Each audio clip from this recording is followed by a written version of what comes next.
Bueno, el fin de semana ha sido, y en el principio de esta es noticia, lo que pasa en Ecuador, pero esta vez no con respecto al coronavirus, aunque el coronavirus también está ligado porque puede ser un precedente de cómo votar en estos aspectos.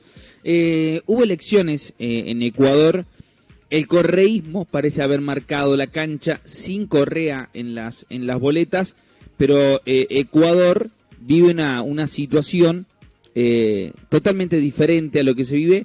Se habla de balotaje también, se habla de aires de cambio, se habla de situaciones diferentes en Ecuador que vive una situación, depende de donde se la analice, mala, otros dicen que es una muy buena, otros dicen que necesitan un cambio urgente, y el resultado de estas elecciones puede marcar un precedente. En línea ya está con nosotros Fabricio Vela, periodista en Ecuador. Fabricio, ¿qué tal? Buenos días, ¿cómo estás? Hola, buenos días, saludos cordiales desde la capital del Ecuador, Quito. Con mucho gusto para hablar sobre los temas que tenemos acá, ¿no? Los temas políticos y electorales. Un placer, Fabricio. Bueno, ¿cómo está la situación? Yo hacía referencia a que todo indica que vuelve el correísmo sin Correa en las boletas, pero su corriente política parece que vuelve a tomar las riendas del poder en Ecuador, aunque también los últimos parámetros marcan que se viene un balotaje. ¿Cómo está especialmente la situación allá?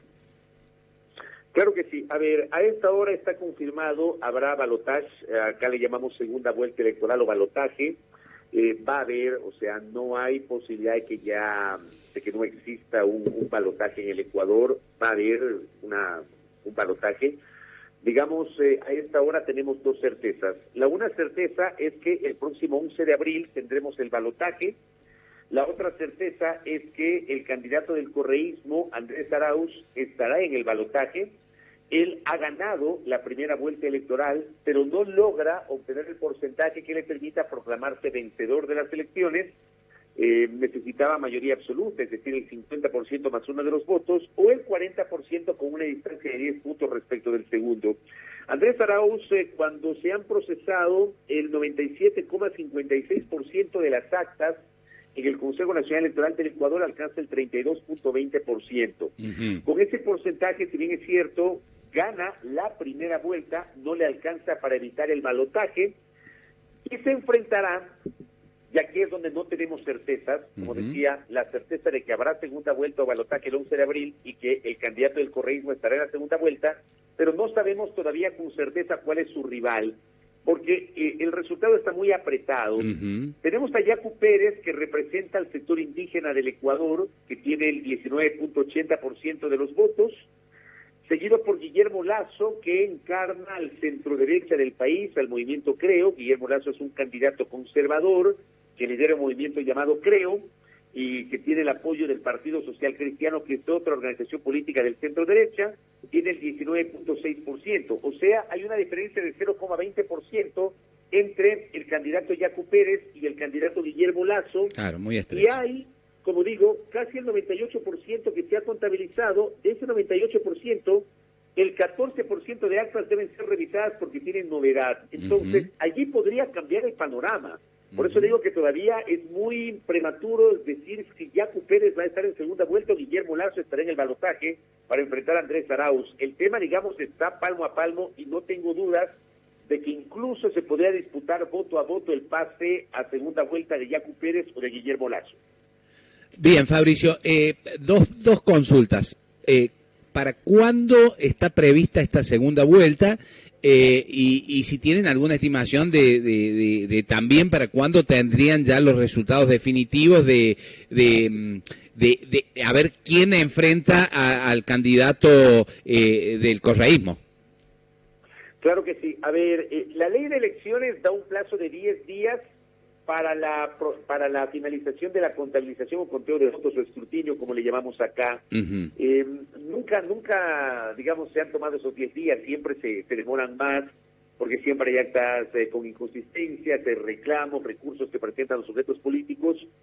Yo no descarto que sea en el curso de esta semana. Yo creo que hasta el viernes ya podríamos tener un primer resultado oficial sobre estos dos candidatos que se disputan el pase al balotaje. El balotaje está previsto para el 11 de abril. Bien. 11 de abril será el balotaje en el Ecuador y antes habrá un debate entre los dos finalistas. Esto dice la ley. Bien. Antes no decía la ley, ahora sí hay un debate obligatorio. Obligatoriamente tendremos debate entre los dos finalistas.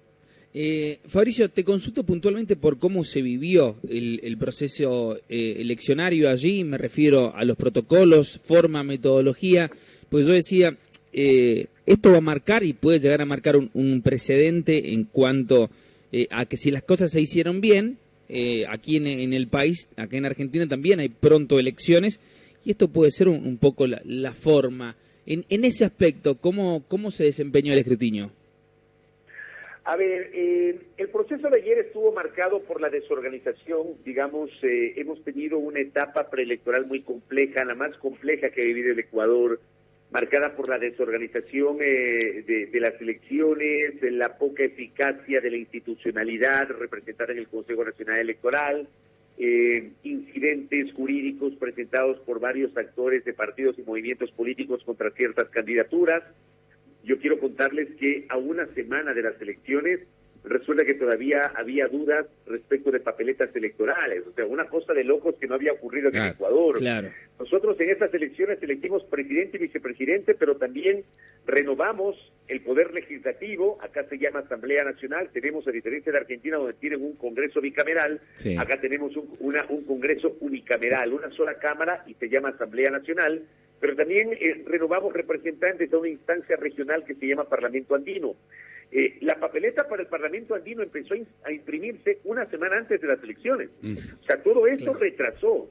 Encima hay un actor político acá, el empresario Álvaro Noboa, que es uno de los más ricos del Ecuador y que ha sido 5 veces candidato presidencial, que pretendió ser candidato a última hora por una organización política que inicialmente fue eliminada y que luego regresó al registro electoral, pero ya no alcanzó el tiempo a Noboa, interpusieron recursos jurídicos, o sea, realmente muy caótico. Y el día de ayer, en el contexto de la pandemia del COVID, las puertas de los recintos electorales no se abrieron, se hicieron unas filas muy largas, hasta que hacia las 2 de la tarde, faltando 3 horas para que se cierren las votaciones, permitieron el acceso libre a los recintos electorales porque había mucha gente que podría quedarse sin votar. Claro. O sea, fue muy caótico el desarrollo del proceso electoral. Sin embargo, quiero contarles que según las cifras, el ausentismo registra un nivel bajo si comparamos con otras elecciones. O sea, hay un alto nivel de participación de la gente, y esto es lo que citan, lo que han analizado los especialistas en esta materia en las últimas horas, que mucha gente participó pese al contexto de la pandemia del COVID. Claro. Así se desarrolló esta jornada electoral. ¿Y cuál es la realidad, Fabricio, que vive hoy Ecuador en cuanto a la cuestión sanitaria? ¿Cómo se encuentra esa situación allí? Muy dura, muy dura. Hemos tenido un repunte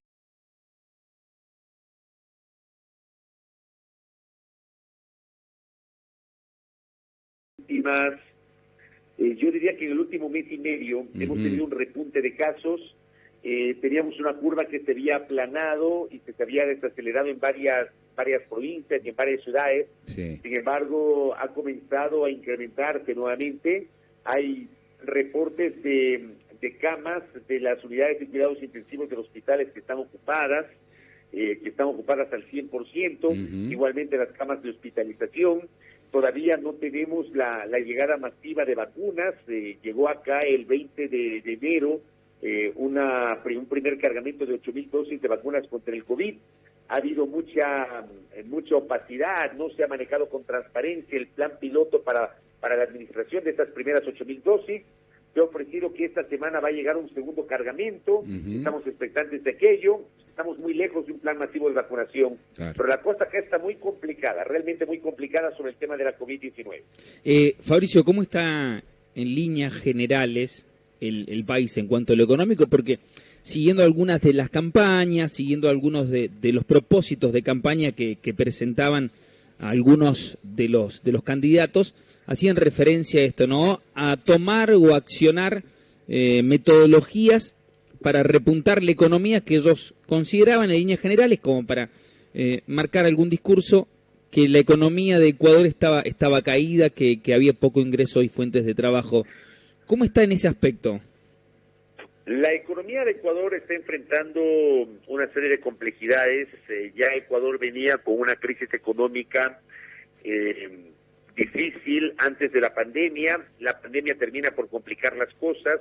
Acá en Ecuador se declaró el estado de excepción y de emergencia sanitaria el 16 de marzo del año anterior. O sea, estamos a pocos días, a pocas semanas de cumplir un año desde que se declaró la emergencia.